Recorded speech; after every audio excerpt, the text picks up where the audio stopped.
Oh, say, can you see by the dawn's early light what so proudly we held at the twilight's last gleaming?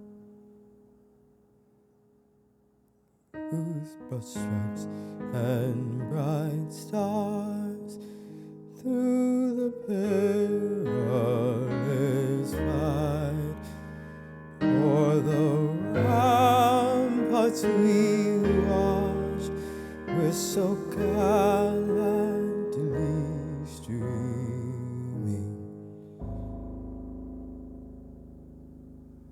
and the rocket's red glare, the bombs bursting in air,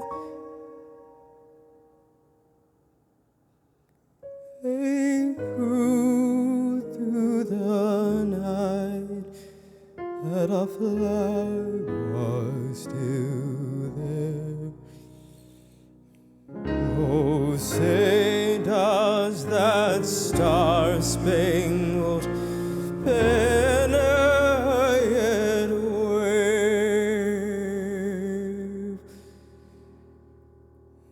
o'er the land of the free?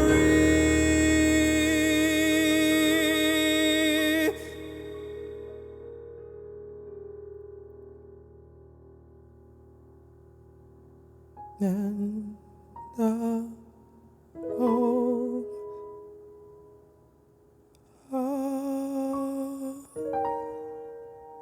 of the brave.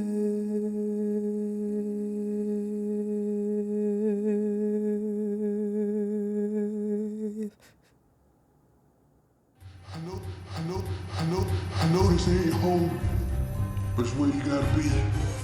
Born in wounds, ripped a coffin, nappy head of bone, and hopes of laughing. But it's doomed to walk another day. Born uneducated, born ripped a coffin, say.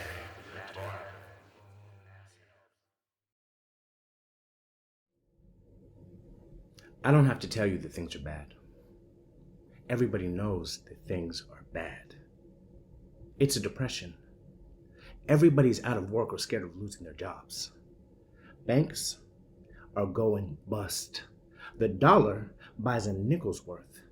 Shopkeepers keep a gun underneath the counter, and there are punks running wild in the street, and there's nobody anywhere who seems to know what to do about it. We know our air is unfit to breathe, and our food is unfit to eat. So we sit there in our living room while some local newscaster tells us that today there's been 15 homicides and 63 violent crimes, as if that's the way it's supposed to be. We know things are bad. Worse than bad. They're crazy. It's like everyone everywhere has gone crazy. So we don't go out anymore. We sit in our living rooms and say, please, just let me have my toaster and my TV set and my iPhone 12 and I won't say anything. Well, I'm not going to leave you alone. I want you to get mad. I don't want you to protest. I don't want you to riot. I don't want you to write to your congressman because I wouldn't know what to tell you to write. I don't know what to do about the depression and the inflation and the Russians and the crime in the street. All I know is that you've got to get mad. You've got to say, I'm a human being, goddammit. My life has value. So I want you to get up now. I want you to get up out of your chairs. I want you to get up and go to your window, open it and stick your head out and say, I am mad as hell and I am not going to take this anymore. I want you to get up right now. Sit up. Sit up. Go to your windows, open them and stick your head out and yell, I'm mad as hell and I'm not going to take this anymore. Things have got to change, but first you've got to get mad. You've got to say, I'm mad as hell, and I'm not going to take this anymore. Then we'll figure out what to do with the depression and the inflation and the oil crisis. But first, get up out your chair, open the window, stick your head out, and yell, say it. I'm mad as hell, and I am not going to take this anymore.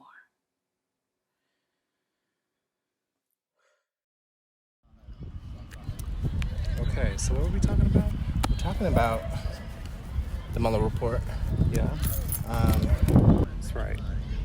And I think I was starting to connect some dots around priorities. And You were talking how about they're how shaped. it comes down to race, how it's not dealing with race. Yeah. Like, I think there's a lot of, Lord, I think that they feel threatened.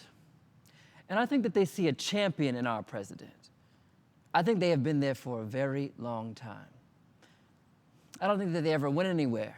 I think that they felt threatened when the North came in and said, okay, no more slaves for you. When the North came in and said, no more land for you, we're taking this. I remember meeting this guy in Savannah, this white guy in Savannah. He took us around town. He was telling us about how his family used to own land, used to own people, and how people in his family have never gotten over the fact that all that got taken away from them. He said lots of people in the South have that experience. It makes me think about Paul Mooney and the stuff that he said. I always go back to him, even though he's being accused of molesting Richard Pryor's son. I always go back to the things that he said, because he puts it down clearly. He said, white people used to own us, and they will never get over it. I think that's true for a lot of people. Whether it be the ownership of black bodies or whether it be the ownership of their white supremacy. Losing that is where a lot of their fear comes from. And from that fear comes hate and anger. People are still just trying to do business as usual. And the problem with business as usual is business as usual got us to this point.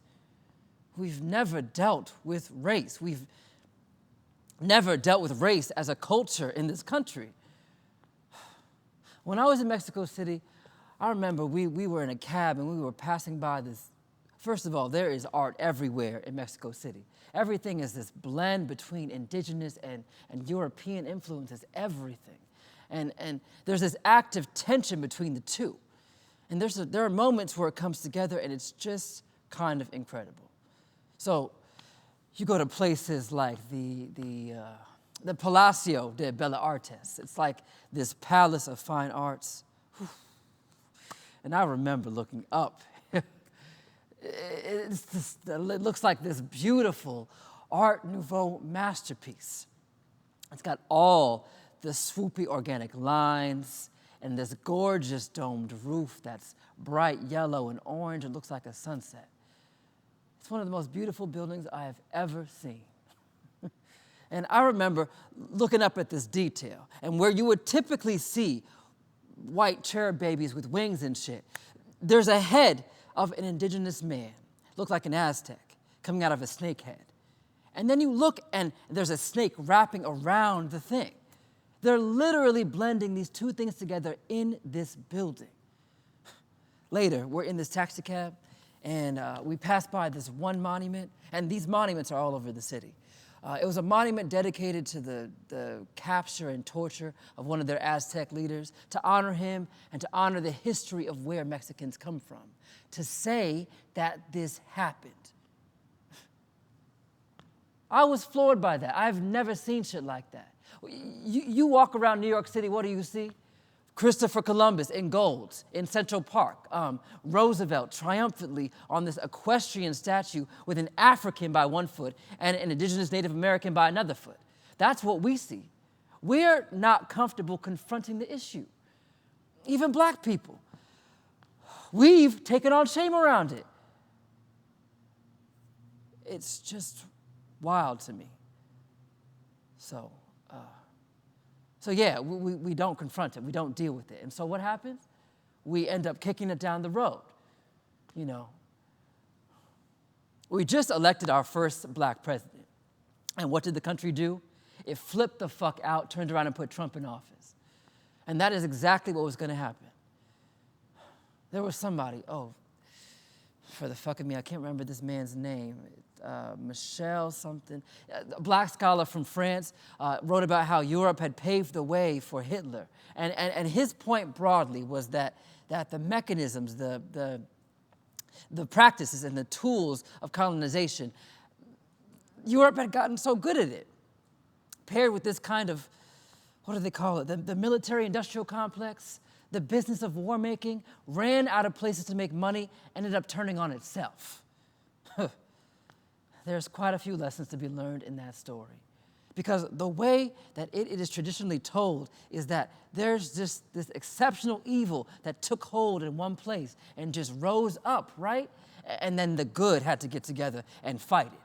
But the truth is, the real truth is, that was Europe. And Trump and what we are seeing right now is the US right now. So when I get into it, my husband sometimes, he starts talking about, yeah, we really need to get Trump out of office. And I'm like, yeah, he needs to go, but that's not the problem.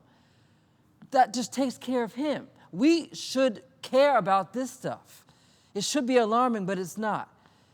It wasn't alarming when the CIA brought crack back into black and brown communities. It should have been alarming back then. There have always been an acceptable level of obfuscating the truth. Reagan got on television and told black women that they were welfare queens. He shamed the fuck out of us. That was acceptable. It wasn't right. It wasn't the truth, but it was acceptable, right? So what I struggle with is how to parse out how meaningful these differences really are. If we don't deal with XYZ in 1985, how can we expect a different result around XYZ in 2020?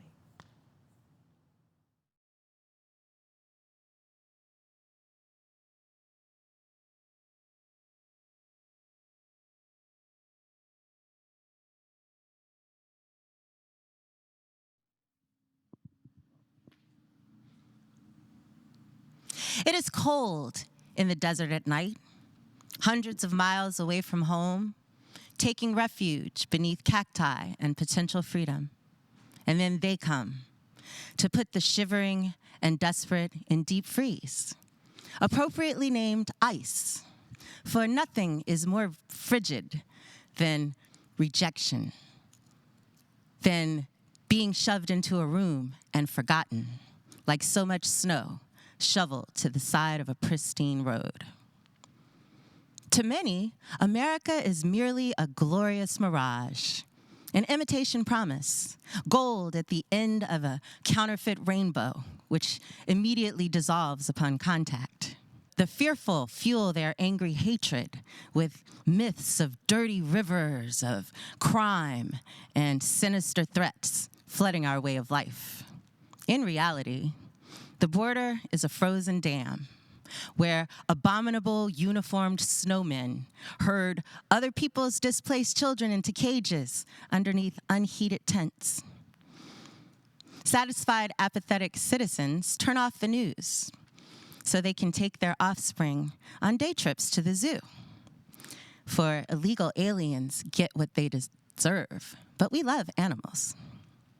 Home of the freeze, land of the beige. Be careful, brown man, in these tundran streets. Dress American and learn English. Drive slow. Be inconspicuous. Save up to rent a Caucasian companion if you can, lest you be snatched off the sidewalk by gangs of gun-toting polar bears with badges and eventually ejected back to the desolate war zone from whence you came. I, as a Black citizen, will pray earnestly that you safely evade the ice storm while I continue to dodge the target on my own back as well. So I didn't prepare interview questions. Okay. I haven't thus far for anybody, so it didn't occur to me to do it for you. Okay. But essentially, the thing that I thought you would talk about would be stuff that had to do with immigration, because you started to have that conversation in a really interesting way. so I can tell you the quote that Okay. I believe that you needed to continue, or I can give you the general premise, and you may have something of your own that you want to discuss. Okay. Either way is fine. How about I tell you the general premise, give you your quote, and you just go where you want to go. This is not the case of someone saying they have a splinter in their face, and then you show up and they have a 4x4 hanging from their face. This is not the case of someone using the wrong word. People are being held in cages at our borders. Children ripped from their arms of their parents. It's hard for people to believe that actual human beings are living there in concentration camp circumstances, because people don't want to believe that that part of America is dead. That's how he's able to get this far. He uses their inability or their disbelief to see the world that he is creating. He knows that humans create these alternate fantasy worlds. Humans have a weird ability to compartmentalize. Imagine children, young people and adults fleeing a crazy situation. Imagine you walked right now, took your shoes off, and walked up into the hills. That you literally tried to get to Marin County on foot, just cutting a path going through Muir Woods.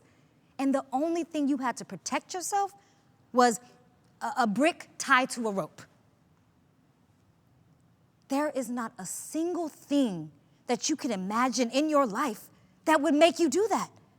But people are crossing deserts full of snakes and starvation, no water, no nothing.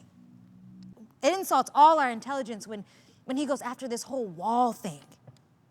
Because fundamentally, what makes America great is that at our core, we are welcoming, trusting, and open people. Think about it. American culture is the only culture where when meeting someone new, someone you have no kind of connection to, you are inclined to hug them. We see it as a true extension of ourselves, to put a hand out and then shake it. It's literally ingrained in us. So the idea that we can turn that off, or Trump believing he can switch that off, that he has the power to control or manipulate, he basically believes that he has the power to kill what makes America, America. The white community in America is the only community that doesn't have to sacrifice anything to stay here. There's no loss. That they're not making as much money as they need, that's inconsequential to me. That means nothing to me. There are survivalists who decide individually that the government has nothing to do with them, that the rules just don't apply. The selfishness and hubris of it is overwhelming to me. That's what Trump allows people to do. It's a lie. It's an artifice that they are accepting. They know he's wrong. He knows he's wrong. He knows. But everybody knows. And they don't care, so he gets away with it. At the end of the day, I believe that modern white America has just accepted the fact that to get ahead, they're gonna have to cheat. In 1921, they destroyed Black Wall Street. Native people's communities have systematically and intentionally been destroyed and dismantled. They destroy what they can't understand, what challenges their fragile perception of their superiority. They've created systems and institutions to do their dirty work for them. And now they need somebody to absorb the malice and aggression. The immigrant population. They're faceless. So white people can just shrug their shoulders and say, well, they're immigrants. It's the most bizarre thing in the world to just like sit there and say and paint with an open brush and say that immigrants are the issue. Because no one's sitting here upset by the fact that like half of Croatia can show up or half of Russia can show up. Nobody's saying shit about anything like that. It's a code. It's a dog whistle word for being able to unload this malice without having to deal with the morality of it.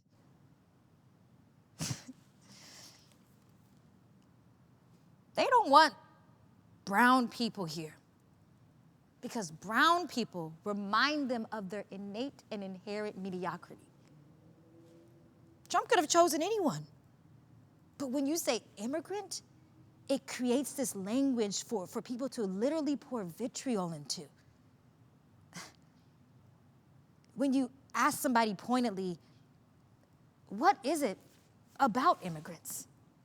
They'll say, they're taking our jobs. That isn't true. They're destroying our cities. That's not true. It's a blanket term. It's so insipid. They know that the days for being able to point to a group of people and say, they're bad. We need to get rid of everybody that looks like them, and they need to go back to where they came from. Everybody knows that those days are gone. Washington is full of people who love to play sides. You have a whole bunch of people on the Republican side who were like horrible human beings. The Tea Party was full of racist, uneducated, literally illiterate people who had no idea how the government worked. But they knew that they hated other people, and they wanted to keep resources from them.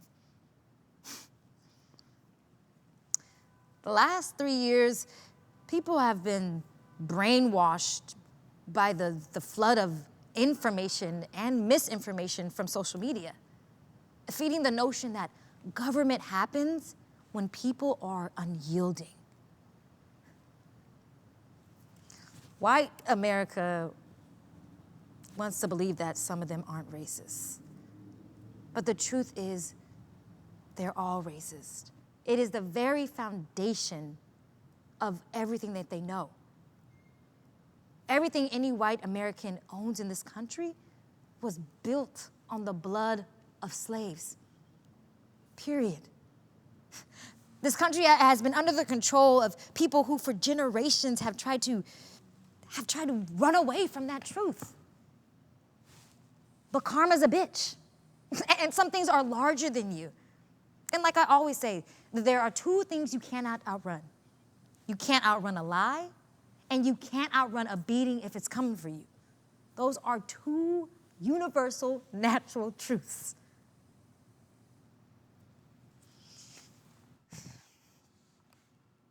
Take a step back and ignore Trump for a second.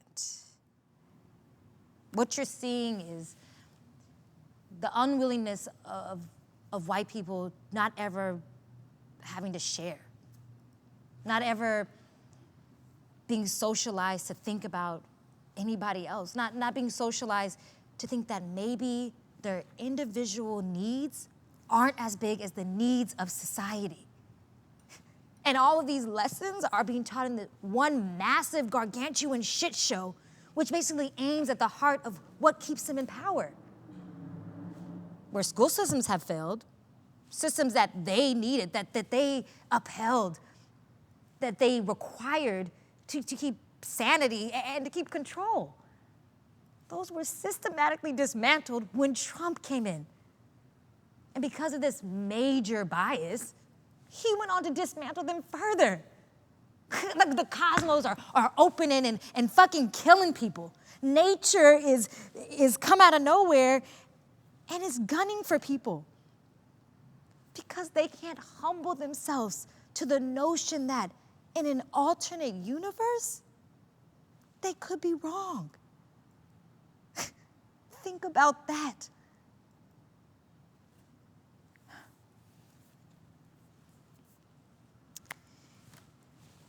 They operate every day as if everything is gonna be okay. Why do they think everything's gonna be all right? Because it always has been. If you're a person who thinks that everything can always go right, then that means that you've never had anything go wrong. If you get to 20 years old and you've never had anything go wrong, for you, that's questionable. You get to 30, that's even more questionable. You get to 40 or 50 years old, and you need to tell me, in this world, the most crushing thing that's happened to you is that the guy you voted for or the chick you voted for didn't win. You mean to tell me that's the pinnacle, the zenith. And they were so shocked, and they were surprised and mourning and upset, and it's like, that's how you got Trump. There are two things that people don't really understand, that they don't appreciate that happened during the election.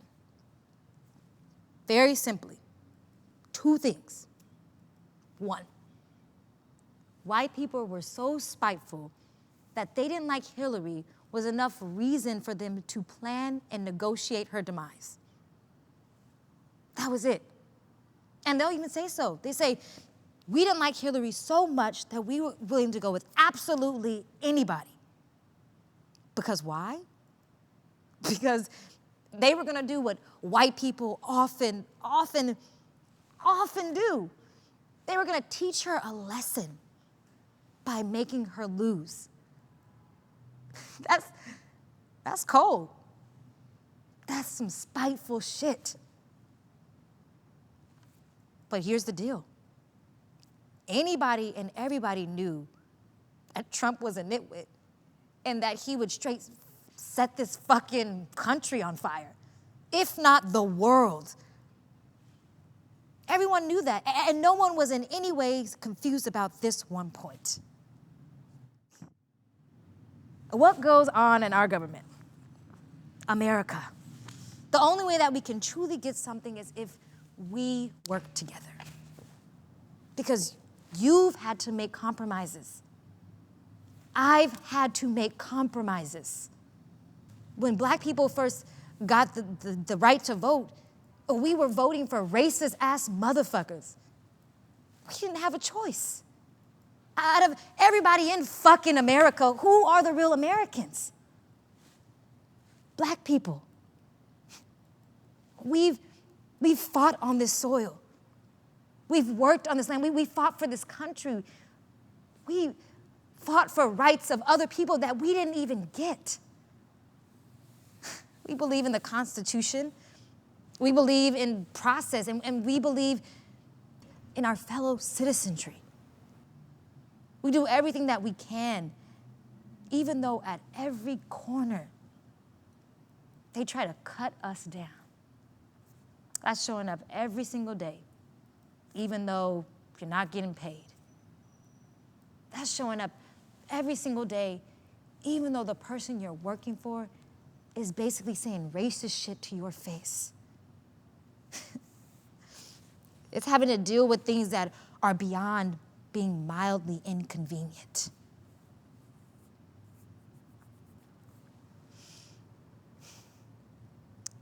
As a black female business owner in 2020 America, I'm trying to focus all my resources and efforts in helping people to critically question and to challenge people who have political power and economic power, to be different, to choose to be brave, and to be thoughtful about the kind of world we're building, that we're participating in. Because I think that one thing that Trump and his administration endeavors try to do is they try to separate us from our humanity, our sense. And when I say sense, I mean our sense of what is fair, what is right, what is just. these sensibilities haven't been forgotten by communities of color, and most specifically by Black people. These are qualities and elements that have been lost on other people, and the irony is, I've come to really believe lately, like I said in this past couple of weeks, is I believe the heart of what is interesting in this time is that the Black community specifically, it is on us to save America. I think that the problem has been we've misread the situation. Like, we genuinely believe that there's some underlying courage, that there's some underlying bravery that the white community in America possesses, so that when the moment arrives and we must be saved, that they will coalesce around the right thing to do and do it. But they won't. We've seen them actively choose the most horrible and horrendous things over and over, repeatedly. And the impeachment was that moment. I don't think for some of them, it's not malicious. They just don't understand how high the stakes are. So I want to be part of a conversation that is asking us to take a different tact, which is modeling how the white community should be, because they don't know how to see it.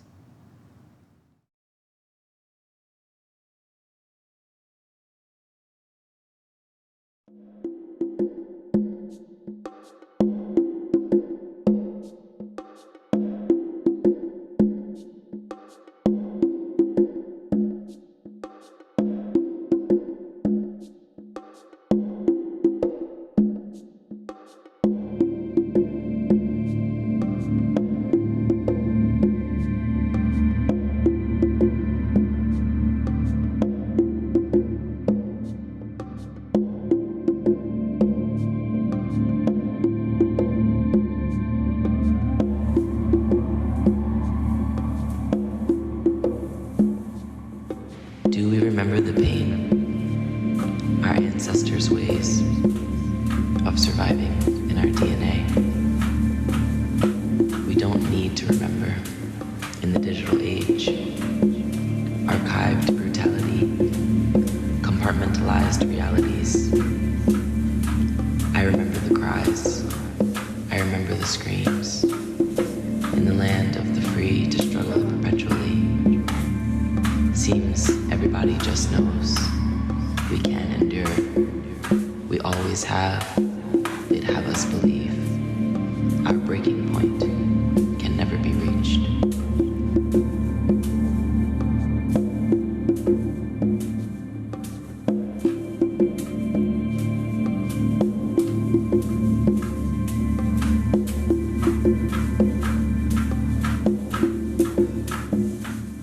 We divest to access our blessings.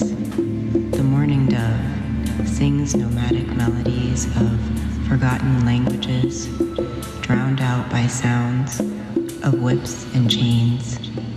Culture restrained, tamed, and renamed. Culture enslaved, now reclaimed. We bear through to get to the truth, the root, deep wound. We let go to unmask treasures foretold.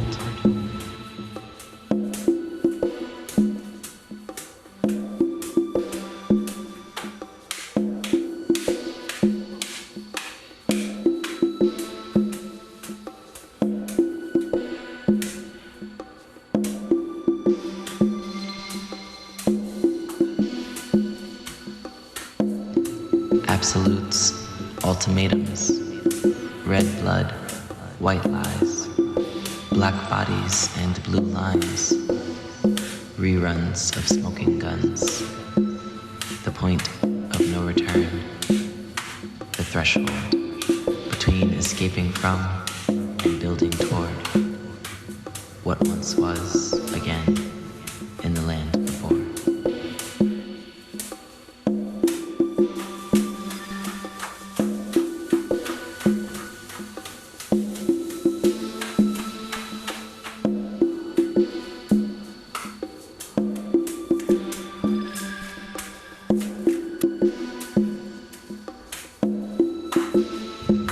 Green, lush, and more serene. Sun-soaked Eden, abundant feeling, not stolen. Golden temple of Ra, ancient magic, Akasha, feeling here, now, and then. Moving forward with oracle wisdom, back to source. Self, self-soothe, self-worth, self-sacrifice.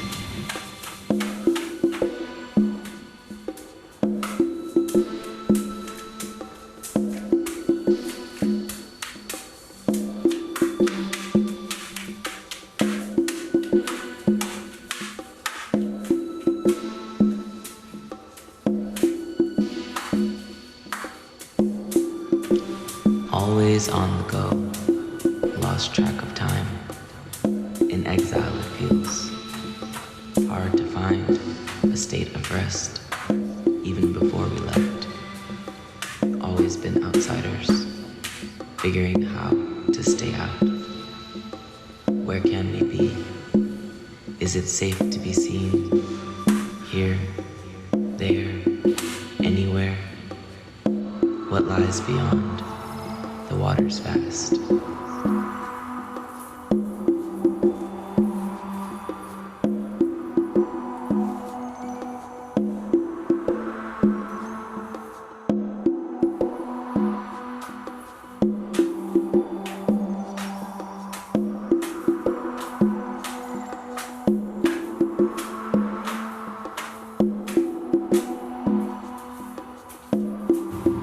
Waves of change carried us across air, clouds, and sky, a thick haze, a maze, a glamour, blindfolded by a white lace, felt the chains of a space designed to keep us in state. A mental plane, we hopped a plane, finally feeling more sane, energy no longer drained, a cleansing rain.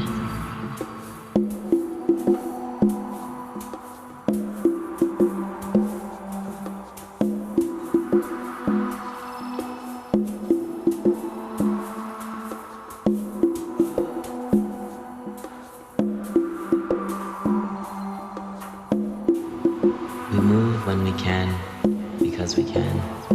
American citizens with more options outside of America. Don't we deserve peace, joy, comfort, and more ease? In this life, we all need to breathe. Everything in my spirit said leave, leave, leave. And you will know when it is safe to return.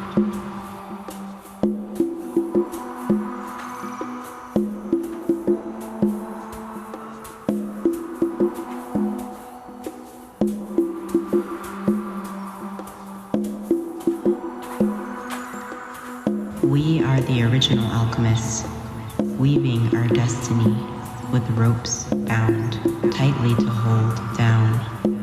Bondage of our creation, concrete separation, ascension.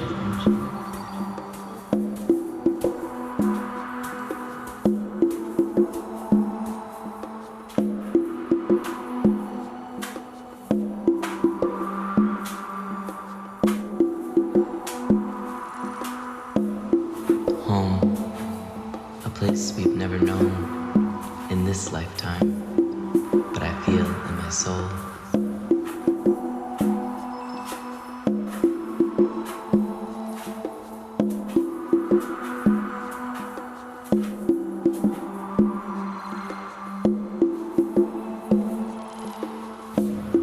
Taste the nectar, star fruit.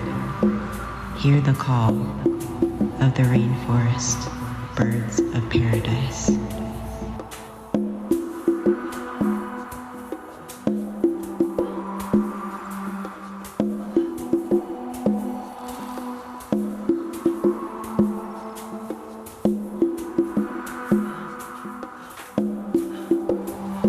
Carried in the wind to remind us we will reach those shores again.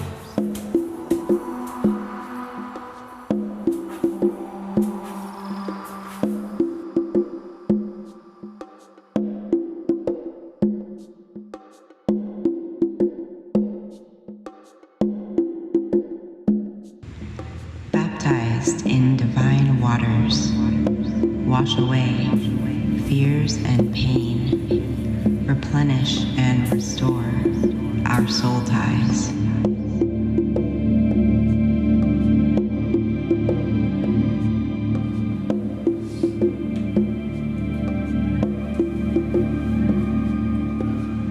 Free of bondage, no longer in chains, free of shame.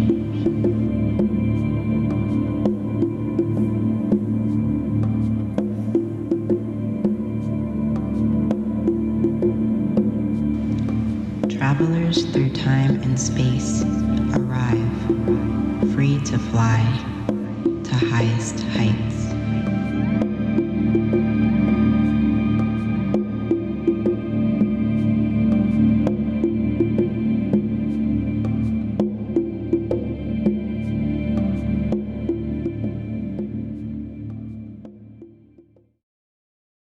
Oh, okay. I thought when you said monologue, you were like, bitch, I'm just gonna listen and you're gonna be talking for 45 minutes. And I'm thinking, you're gonna be talking for 45 No, we're recording this, and what the things that you say are gonna be added up into a monologue.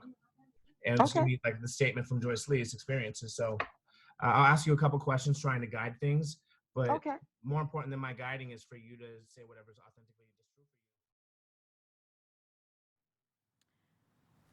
This is my life. I don't know about everyone else, and I try to live with others in mind, but essentially this is my life. So I'm going to prioritize my happiness. Because people who look like me never, ever prioritize themselves. And we're always the last to be happy. I'm choosing to prioritize my own happiness. I'm not gonna do what I watched my mother do or what I watched my aunt do to her death. She gave to everybody else before giving to herself, and no. I do not feel guilty about doing whatever I need to be happy in this life. Black joy is revolutionary. I do everything I possibly can to experience joy. In the face of whatever situation, I take a moment to dance and to feel my body and really be in it and appreciate it all.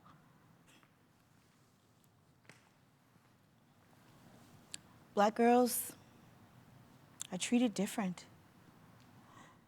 We're treated more like grown women. You're raised to be more responsible and to take care of others. So you're literally like half grown by the time you're 12. I don't see a lot of white girls going through that. They get to be girls for an exceptionally long time until they're like 20, 23, 24, and they're still thinking like I was when I was 14. So I don't know what it means to be American. I don't think white people struggle with that. Yes, I literally had part in the land and I tilled it. So in that sense, I have a part in the land. But that doesn't make you American. Because I have a part in many lands, in many places. So it makes me just as much of an American as I am a Nigerian. And it's just land. I'm a foreigner. A foreigner everywhere. I felt that way my entire life. I feel that way in every job interview. It's my attitude, my personality, my experiences. My choice to live out loud is not traditional or corporate American. It's foreign. I was talking to my friend Nita. And when I was in Germany, and she owned this bar, this jazz bar in Frankfurt, and it's called the Balalika. And I used to help her a lot. And I remember being there with her because, and I stayed in her house, and she says I should make Germany my home. And when I first came to Frankfurt, it felt like home. I just knew I was home, and I I was listening to her and thinking, I've never felt like that anywhere. I love Medellin. It's a city in Colombia, and it's really beautiful. But in Colombia, what I really, really, really love are the small indigenous places. And people don't really get to see that. There's this place called Vichada. It's 60% indigenous, and to be there, to see the kids, it's just dope. Everybody was just as dark as I was, but with straight black hair. And we had remarkably similar features. So they were looking at me like, why don't you look exactly like us? I had no idea that James Baldwin spent so much time in Turkey until I went there. I love so much about that place. There's no fear of foreigners.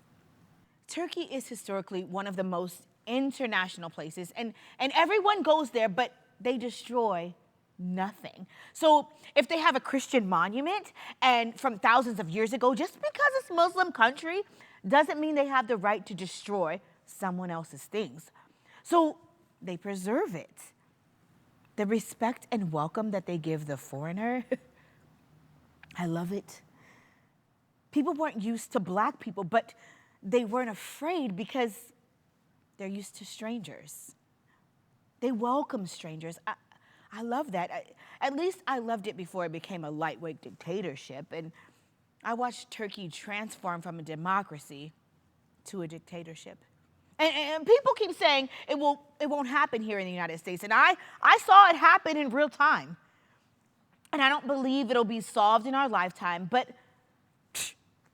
I never thought I was going to see a black president either. There is no utopia. That's what I tell other black people. This shit that's happening here, it may not be fixed in our lifetime, but it will be fixed because oppression literally cannot last forever. Those who are oppressed will die or revolt. And I believe that America will implode, like most empires do. I sincerely believe it will implode. So Trump doesn't mean anything to me. I feel like he's normal. Really, I really do. I feel like he's normal. He says what other politicians don't even say openly. Maybe it's time for us to have a parliament, take a page out of Chile's book and scrap the Constitution. Start over and include everybody. A parliament where everyone is represented.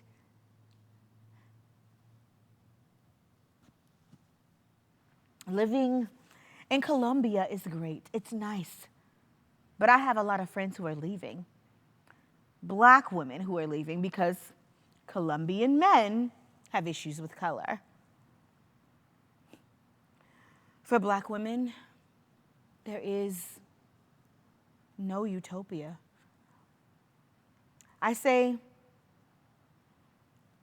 no matter the success, the accomplishments, or even the beauty, there's no utopia for us. I say, find the place that is best for you. What's best for you? Research that place, and you want to go and go. Don't just say, oh, this place sounds great. No. Go to YouTube, research, look for expats, LGBTQ expats, and other black women, and listen to what they have to say. Do some homework before you go. I'm looking for a place, a community like Trinidad.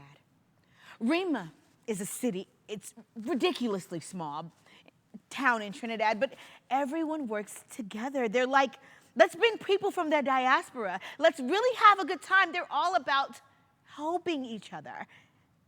I love that. Maybe Frankfurt. It's a place with an environmental structure. The phone wires are underground so that you can see the sky. You can see the entire sky. Everyone pays the same utilities. Germany cares about the quality of life. The police in Germany, they protect the homeless. When I was there, it was snowing, and I went to take the train, and there was so many cops. I asked my friend, what is going on? And he said, they're here to protect the homeless. People don't want to sleep in the streets, so they sleep in the subway stations. And the cops stand there and try to protect them and make sure nothing happens to them. My utopia would look like that. We would protect people. It would always be people first. I like the call to prayer in Turkey. It's a beautiful song. You hear it 5 times a day. And to know that in that moment, everybody is thinking about the exact same thing, something peaceful. I thought that was beautiful. The humor of the Turkish people. It is amazing. They are hilarious. They love laughing, and they are the joke. Even if the joke is on them, no matter what, it doesn't matter. I love that. I love that if you go to someone's house and they have a gift for you and they say, come by a house and come and get it. You arrive and you meet every generation in that house. Just to pick up or borrow scissors, you meet grandma, grandpa, and dad. And you sit down and have tea, and the tea comes with baklava. And I love the way they welcome you in. They're welcoming in that way. I got lost in Turkey. A man asked me, what do you need? And I said, I'm lost and I need A, B, and C. And he threw me in a taxi, spoke to the driver, and paid for my ride. I asked my friend, why is that guy so nice? And he said, he's a good Muslim.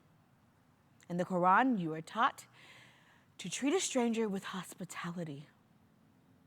And everyone did that for me there. It was extremely hospitable.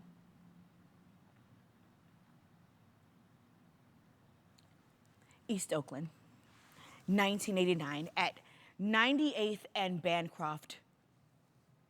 It was utopia. I remember my family being together, everybody partying and laughing in those brown projects. Oakland was black. It was black and Latino, but Oakland was black. And I loved it. I loved being there, even though everybody was trying to convince me that I lived in the ghetto, that whole boys in the hood thing. I never saw that. All I saw was love and blackness, all kinds of blackness. And I'm talking Macy Gray, Andre 3000, and Will Smith kids. I'm talking different, all kinds of blackness. And one room is utopia. I think it would be healing. But after COVID is over, we could have a meeting of 100 black people in a room for an hour, saying nothing, just being together. I would love that. I think it's what we need, to just be together, to learn how to be together in a room.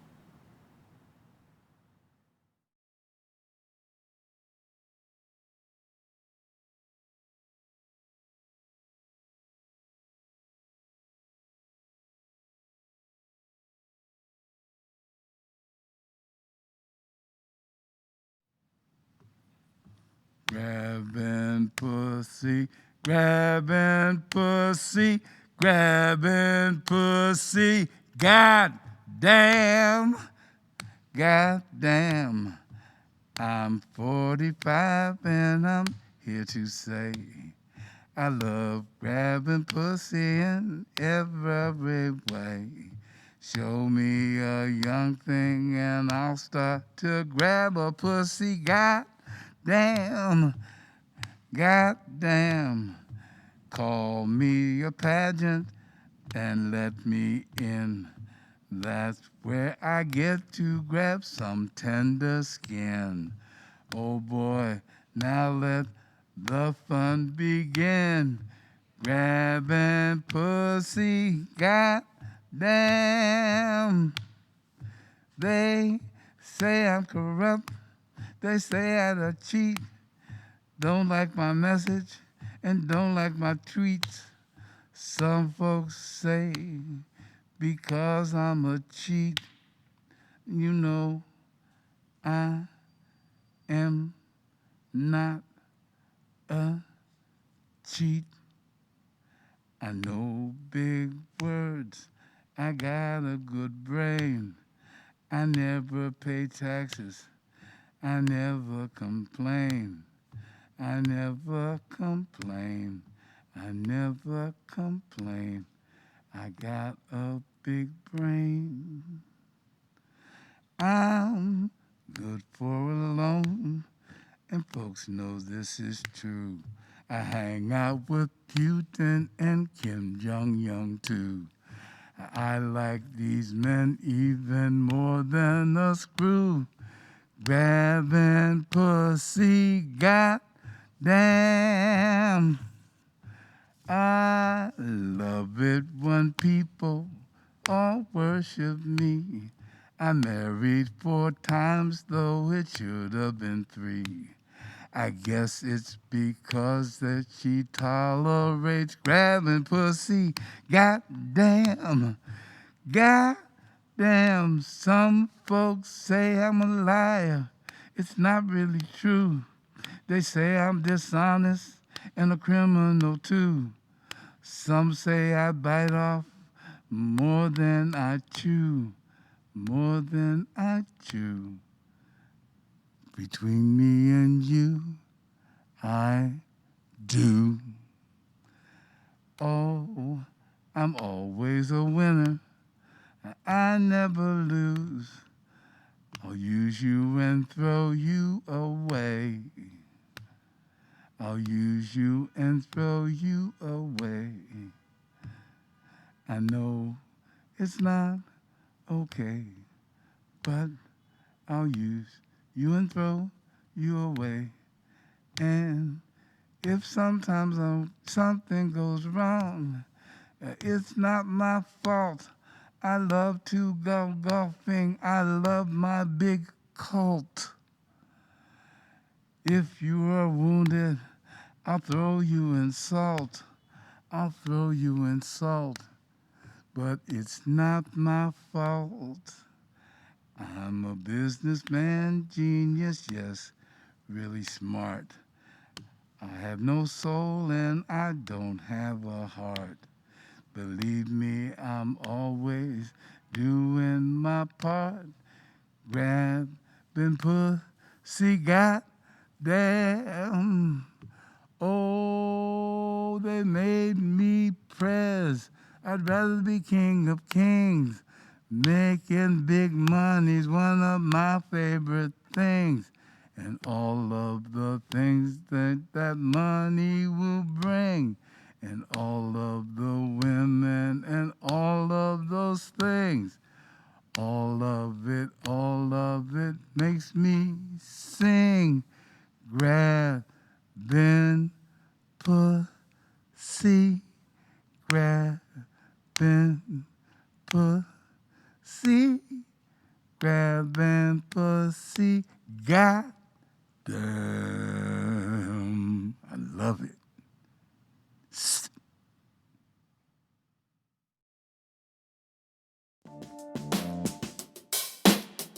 Welcome to another episode of Who Belongs, a podcast by the Othering and Belonging Institute at UC Berkeley.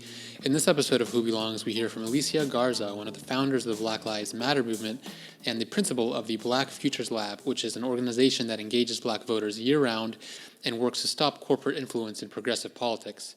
Alicia recently authored a paper for the Othering and Belonging Institute titled Identity Politics, Friend or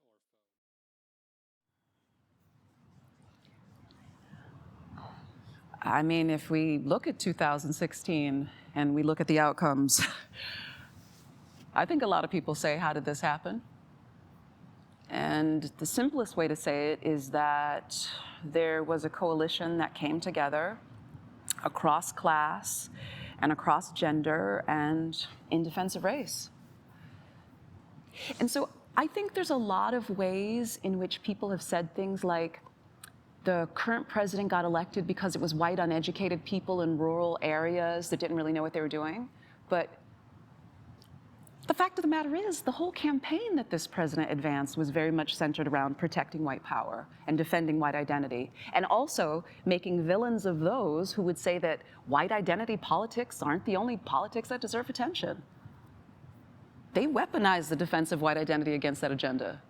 And the result, quite frankly, is that you saw a cross-class coalition and an intergender coalition coming together to elect what I would argue is a white nationalist proto-fascist president. When we talk about identity politics, it's identity for identity's sake. And so on both the left and right, people say things like, if we just had a woman in this role, things would be better. Or if we just had a black person or an immigrant or, insert whatever identity, things would be better. But the reality is, white supremacy can be carried out by black people. It can be carried out by immigrants, by women. It's not just identity in and of itself that changes the way that politics happens. It's identity plus a different vision for how identity or how politics should happen that actually creates the kind of changes that we want to see. And the identities that we hold are not so much badges of honor as they are markers for how we experience the systems that shape our society, how we experience the economy, how we experience our democracy, how we experience our communities, and that we take those experiences into the ways that we act politically. I think one of the challenges with the Obama coalition is that it essentially disintegrated after he got elected, and it had a very hard time holding him accountable. Part of that had to do with identity without program. People didn't want to hold him accountable because he was the first black president of the United States. And folks were worried about what accountability looked like under those conditions. Would it undermine the fact that the first black person to ever hold that office was holding that office? Identity in and of itself is not enough. And what happens in November of next year will dictate what happens in this country over the next decade or more. And so we got a shot to get it right, but we also, of course, have a shot to get it wrong. And it's my hope that we're able to learn the lessons of the Rainbow Coalition and the Obama Coalition. And it's important for us to understand that identity politics are not the oppression Olympics. There is no reason for any of us to really talk about how we're more oppressed than someone else who is oppressed. The existence of oppression in and of itself is the problem. And so we got to attack that. I saw something on social media not too long ago. A young activist saying, identity politics aren't for white people, and intersectionality is not for white people. And I thought to myself, I don't actually agree with that. I think the reality is that all of these things are constructed, and they're constructed around the distribution of power.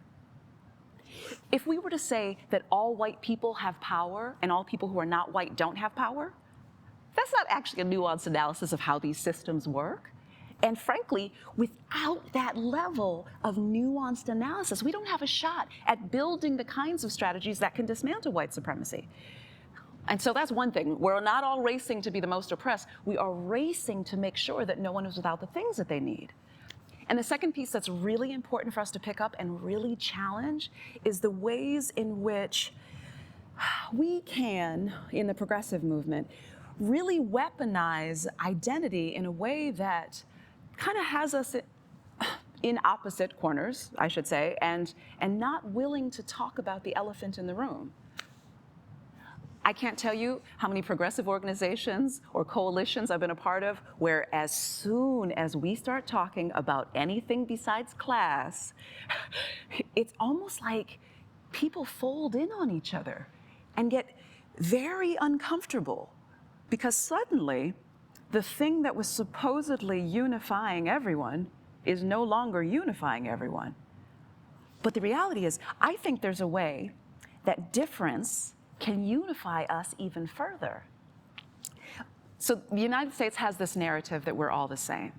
And that narrative itself is fundamentally untrue, but it's what keeps these systems functioning.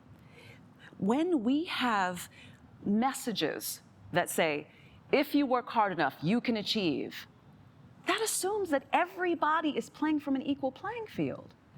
If we were to start to talk about, though, the ways in which the playing field has been made unequal and how those inequalities mirror each other, the mirroring doesn't actually have to be the same for inequality to be the bad guy.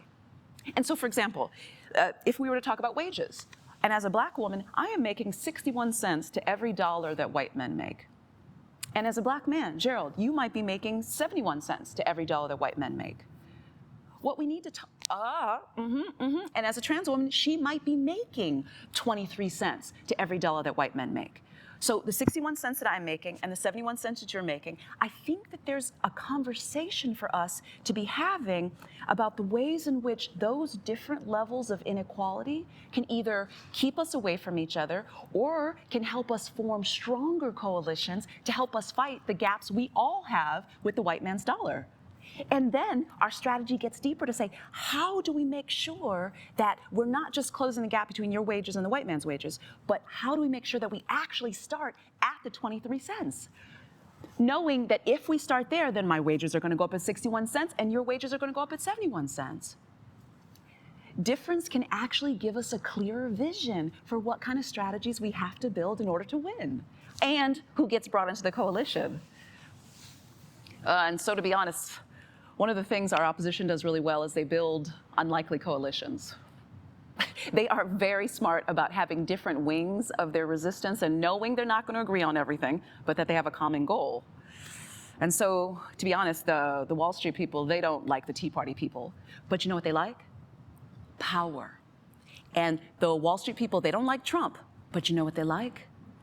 Power.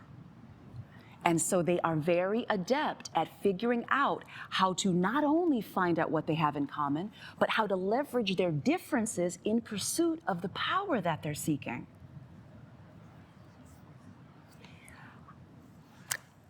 I think one of the reasons that people don't want to talk about identity is because they want to obscure how power is actually functioning and operating. And this notion that to talk about race or to talk about gender is divisive is really to say, I don't want you to expose the unequal distributions of power that I have received at your expense. I think it's time to blow the lid open on the ways in which power operates in this country so we can finally see once and for all who's benefiting and who's not. And the reality is, it's the 0.5% of the 1% that's been getting over on everybody. And the rest of us are left fighting each other, not for crumbs, for the abundance that the 0.5% of the 1% has been enjoying for a very long time.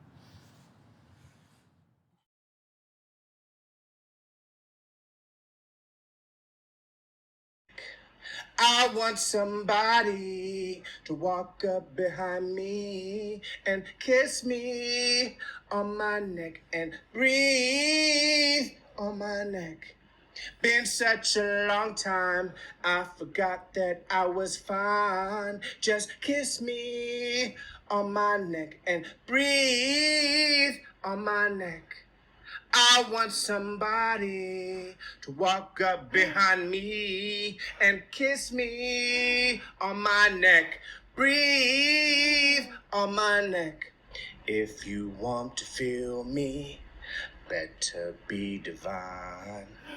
Bring me water, water for my mind. Give me nothing, breathe love in my air. Don't abuse me, 'cause these herbs are rare. If you want to feel me, better be divine. Bring me water, water for my mind.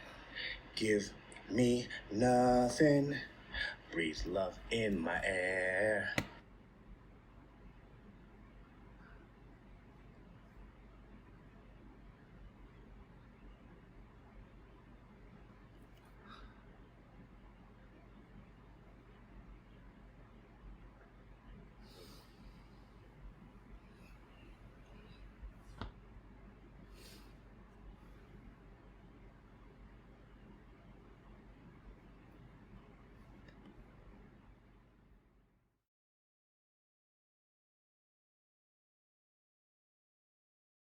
I think that the potential for this to become increasingly more violent is being so understated. I think that we are on the brink of a civil war. Between who and who, like whether or not the people are ready to mobilize as a nation.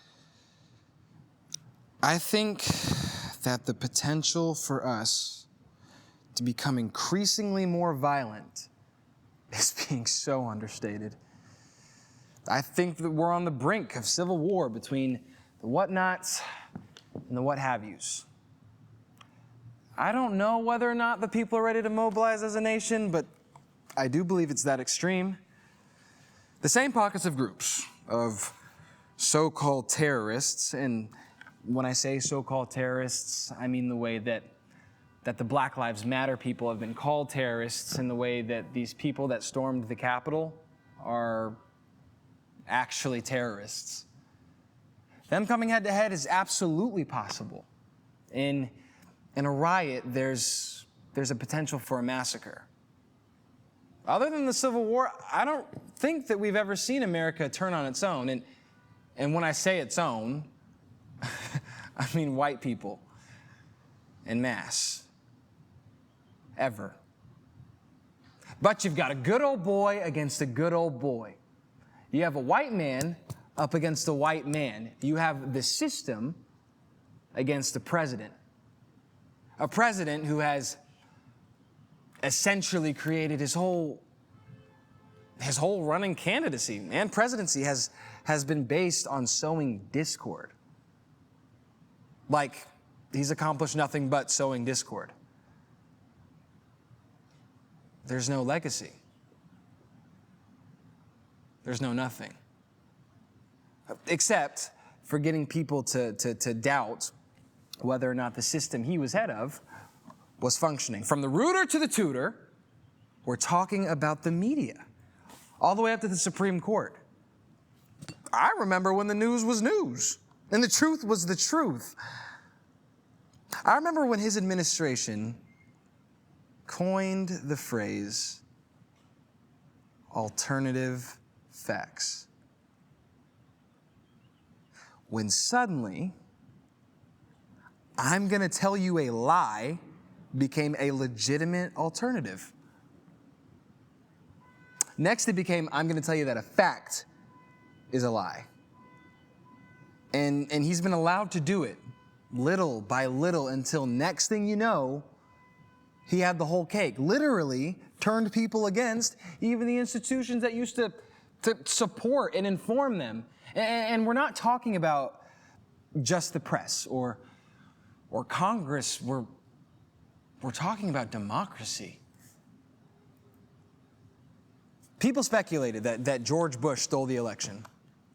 They were like, they're still finding ballots floating in the ocean surrounding Florida. You know what I mean? But not to this degree.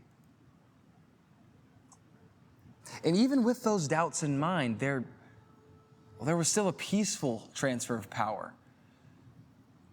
And those were real doubts. Trump isn't just a cheat. He's a sore loser. He taps directly into people's hatred and people's instability. He taps directly into poor white Americans' inability to access the American dream. That's what he's tapped into. It's the old school dynamic that created racism. From the time the slaves and indentured servants were friends until now, creating that dynamic, the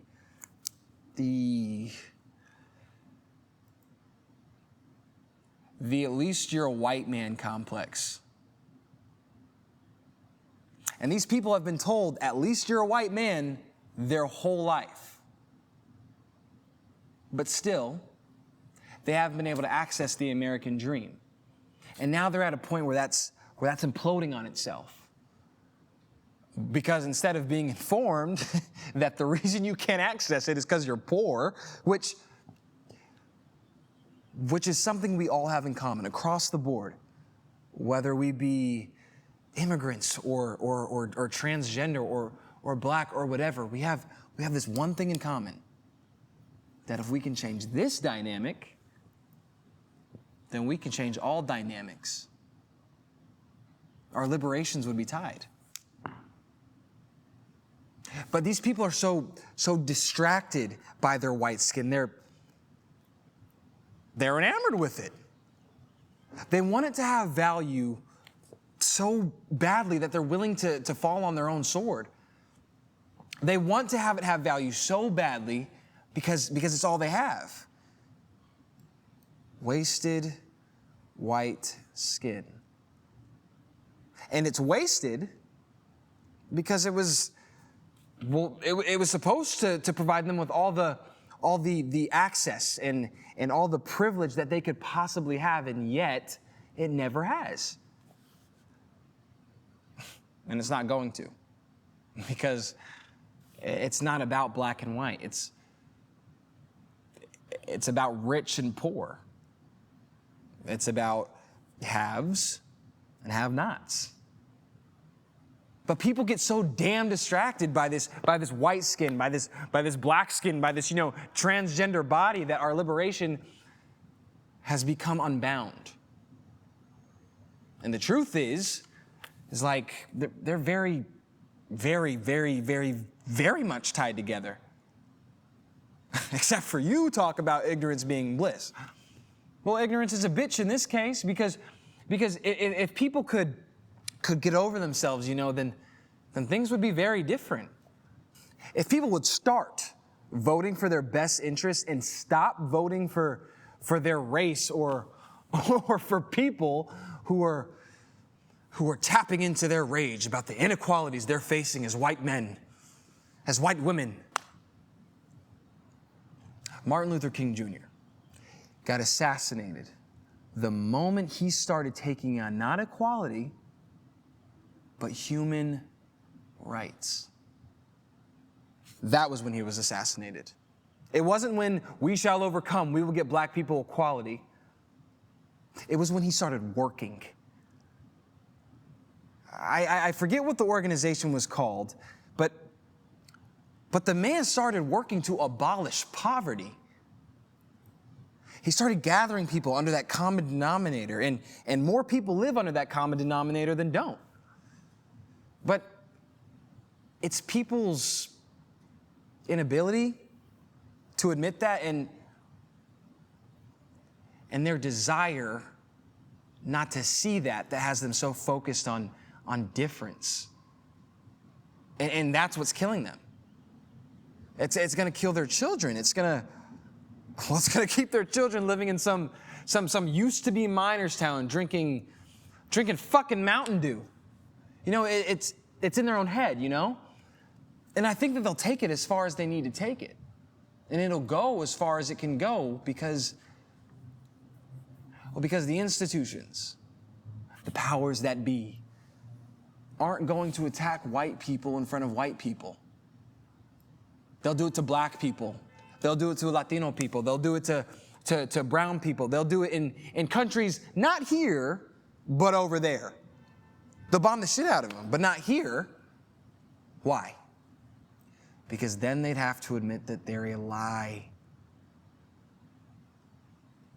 That the American dream doesn't exist anymore. Or that it is a dream. And only so many people can afford to have that dream. Because some people are too busy just trying to rest or trying to get to their 2 and 3 jobs. Some people are too scared to fall asleep because they're afraid of what their alcoholic dad is doing at midnight. Like they have other shit going on, They can't afford to dream. And it's those people that we're talking about. I mean, the anger, the rage, the frustration you must be experiencing as a poor white man in this country who was told that everything was yours and have access to nothing. I mean, I don't think we can imagine it. Because, I mean, at least as black people, we were told that we weren't going to have none. That it was going to be a struggle. That we were going to be the first, and we were going to have to get over. That we were going to have to do whatnot. But they were told it was all yours the whole time, and all they can do is make excuses. And those excuses take the form of people, of immigrant people of color, of liberals, or Democrats, or whoever. That's the problem, because for them, their failed white skin can't even be an option. Put that alternative fact in your pipe and smoke it. Your white skin is failing you in your own country, and you know it, but you don't want to admit it. Why? Because other white men don't give a fuck about you. And they're not going to protect you. Well, they will to a point. They'll optically keep it looking like they have your best interests in favor so that you keep that part of your own ignorance. The part where you think that your best interests, your poor white farmer best interests and Trump's best interests are somehow tied together. But he could give a fuck. Like, unless you're going to build a hotel on your farm, he could give a fuck about you. And even then, he really doesn't give a fuck because it's not about you. It's about how much he can take advantage of you. Because he's a businessman and a capitalist. And he's shown you already repeatedly that he is willing to cheat to win. Like, that's his whole thing. I will cheat to win. Like, I'm not going to follow any kind of rule here. Which means that anything you do that's coloring inside the lines is obsolete.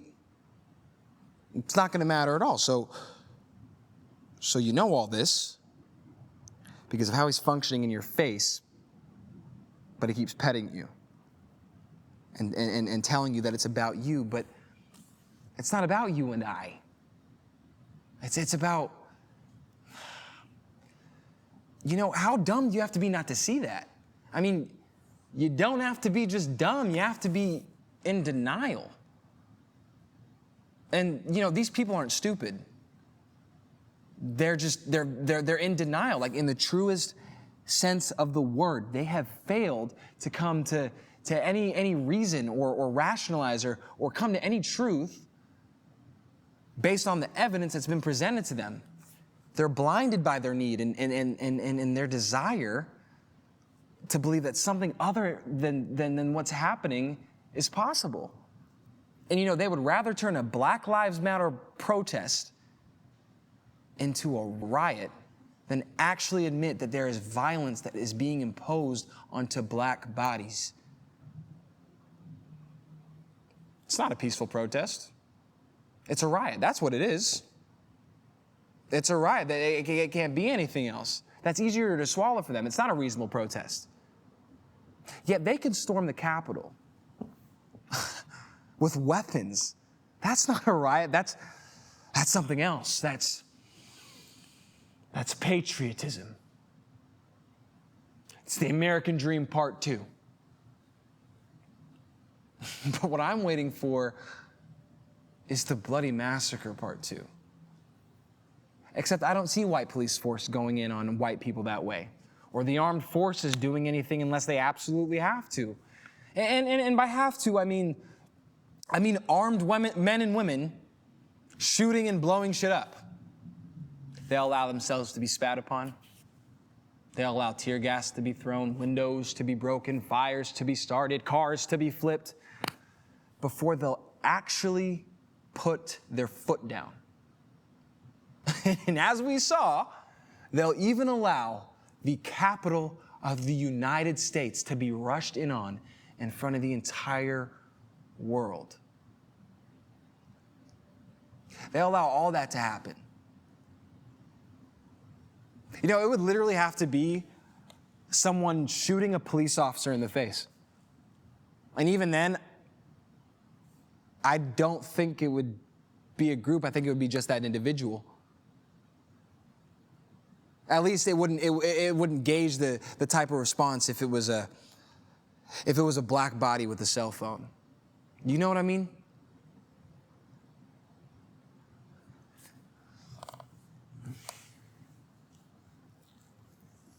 Next, we have the inauguration.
Things have got to change. But first, you've got to get mad. You've got to say, I am mad as hell, and I'm not gonna take this anymore. Had a prune and hope to stop the laughing. Press your ear to my chest. Hear the mischievous wind left seeping, heart keeping, kisses left by breath that cannot be perceived. Do not forget, the beloved can always leave. Water thrusts bringing pirates with swords unsheathed. Froth on the shore, undrying saliva of African names and bones that will never be retrieved. I look to her, call out cousin, scream, uncle, ask, do you remember me? Was it the vessel, the ocean, or the pale skins that stole you from me? No tears travel from the green at my Atlantic. I middle passaged tenderly.